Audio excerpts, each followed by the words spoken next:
तो आज हम पढ़ाने वाले हैं विज्ञान भारती का पार्ट 2।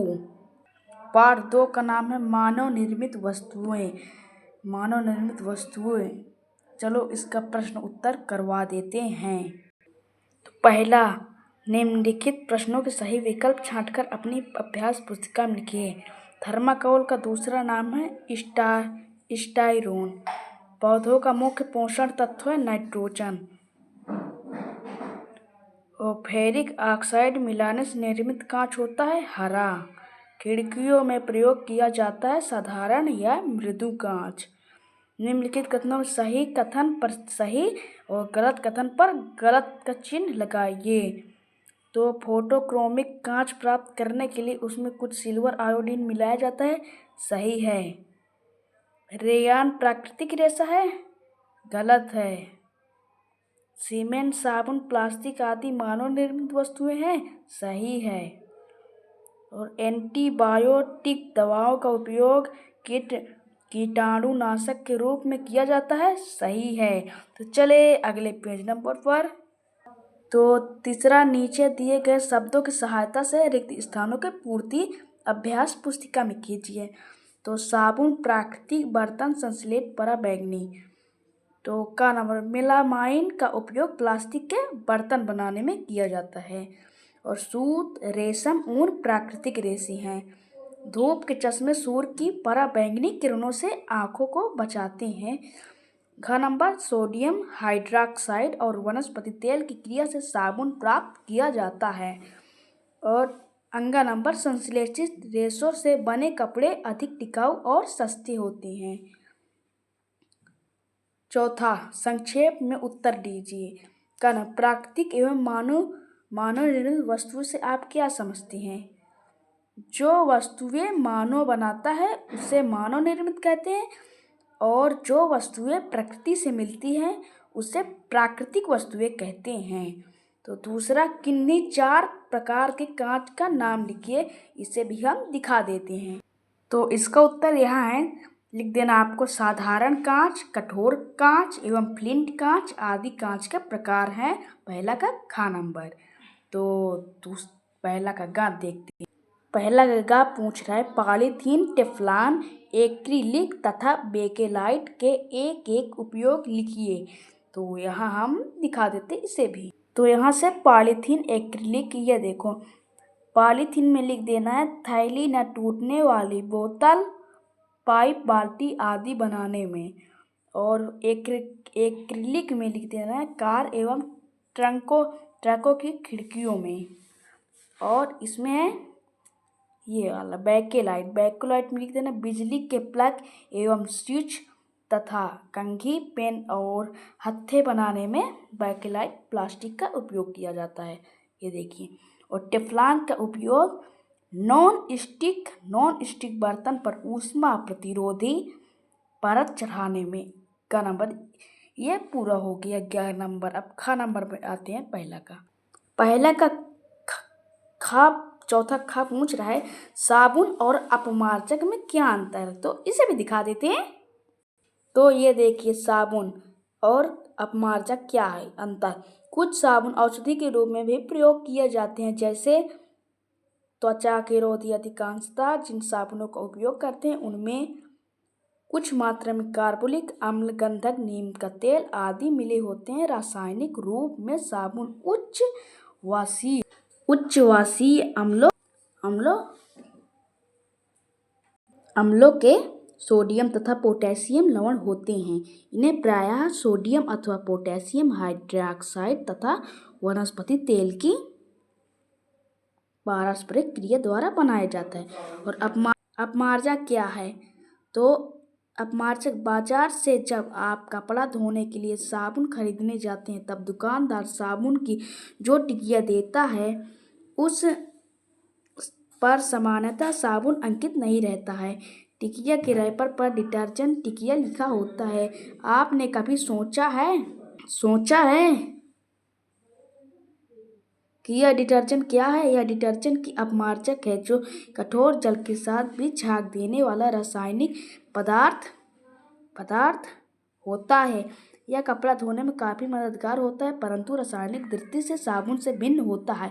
जहाँ जहाँ जहाँ तक मैंने टिक मारा यहीं लिख लेना आपको।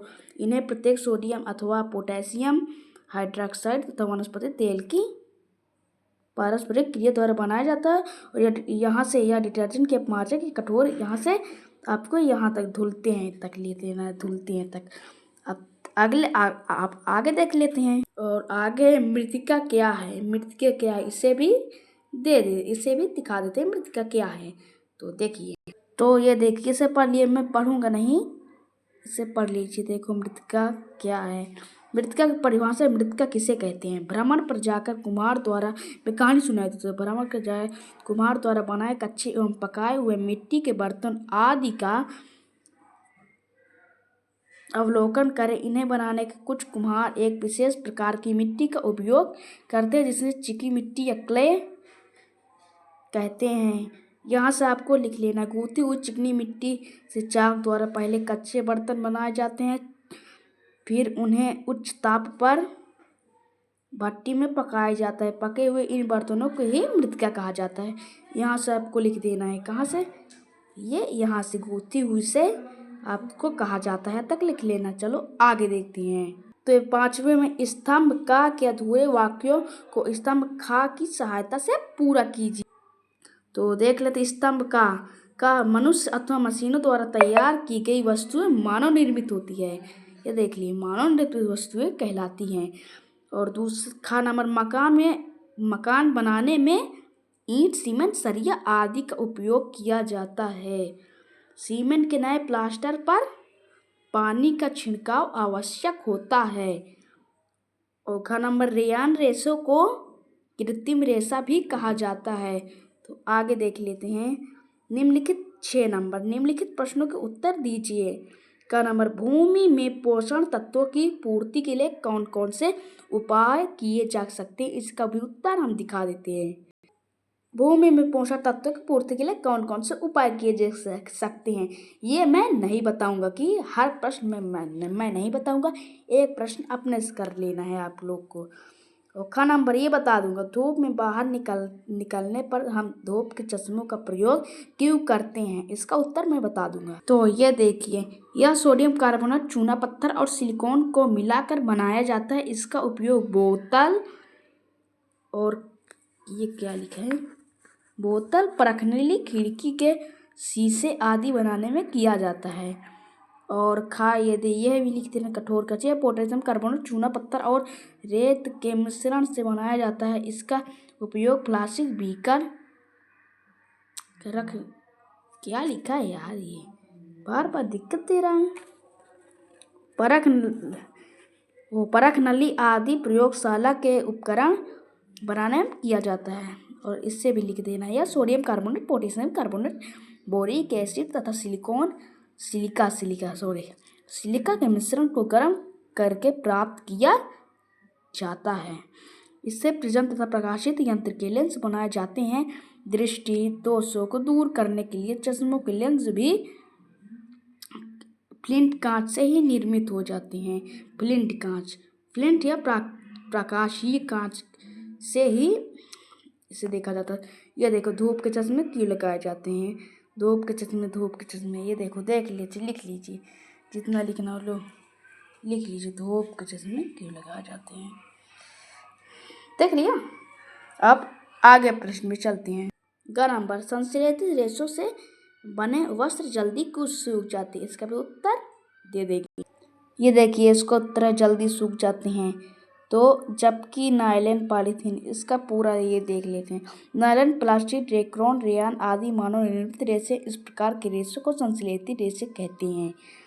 और संश्लेषित रेशे उच्च अणुभार वाले बहुलक यौगिक हैं। सूती, रेशमी, नायलॉन, पॉलिएस्टर, टेरिलिन आदि धागों से बने वस्त्रों का अवलोकन करें। नायलॉन, पॉलिएस्टर, टेरिलिन आदि से बने वस्त्र सूती वस्त्रों की अपेक्षा अधिक आकर्षक दिखाई देते हैं। इन्हें बारी बार से फाड़ने का प्रयास करें। सूती कपड़े को हाथ से फाड़ा जा सकता है, जबकि नायलॉन, पॉलिएस्टर, टेरिलिन रेशों से बने कपड़ों को हाथ से फाड़ना कठिन होता है। ये अधिक मजबूत एवं टिकाऊ होते हैं। इसी प्रकार इन वस्त्रों को पानी से भिगोने पर नायलॉन, पॉलिएस्टर, टेरिलियन के वस्त्र जल्दी सूख जाते हैं, जबकि सूती वस्त्र देर से सूखते हैं। तो अगले चलते हैं। तो घ नंबर लिख लेना, जैव निम्नीकरणीय एवं जैव अनिम्नीकरणीय में अंतर लिखिए। तो इसका भी दिखा देते हैं, आप लिख लेना। तो इसको यहाँ से लिखना, जब हम बाजार जाते हैं तो हमें प्लास्टिक अथवा पॉलीथीन थैली में लपेटी वस्तुएं मिलती हैं। यह एक कारण है। हमारे घरों में प्लास्टिक का कचरा इकट्ठा होता रहता है, फिर यह प्लास्टिक कूड़ेदान में चला जाता है। प्लास्टिक का निस्तारण एक प्रधान समस्या है, क्यों पदार्थ जो प्राकृतिक प्रक्रिया जैसे जीवाणु की क्रिया द्वारा अपघटित हो जाता है, जैव निम्नीकरण कहलाते हैं। और जो प्राकृतिक प्रक्रियाओं द्वारा सरलता से विघटित नहीं होता, वो जैव अनिकरणीय कहलाते हैं। ये देखो, यहाँ से लिख लेना है आपको। ये पदार्थ, ये दिखा देते हैं, यहाँ से लिख लेना, पदार्थ जो प्राकृतिक प्रक्रिया जैसे जीवाणु के द्वारा अपघटित हो जाता है उसे जैव निम्नीकरण कहलाता है।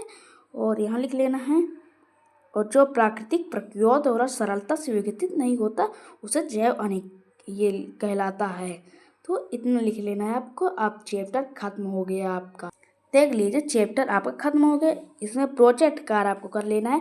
प्लास्टिक के उपयोग से पर्यावरण पर पड़ने वाले प्रभाव का अध्ययन करके अपनी अभ्यास पुस्तिका में लिखिए। हाँ, प्लास्टिक बहुत दुरुपयोग हो रहा है और प्लास्टिक से बहुत सारी बीमारियां भी उत्पन्न होती हैं। और प्लास्टिक यानी आप जान ही सकते हो। तो प्लास्टिक के बारे में आप पढ़ लेना, लिख लेना, देख लेना कहीं से प्लास्टिक के बारे में। आपका चैप्टर खत्म हो गया है। मिलते हैं अगली वीडियो में।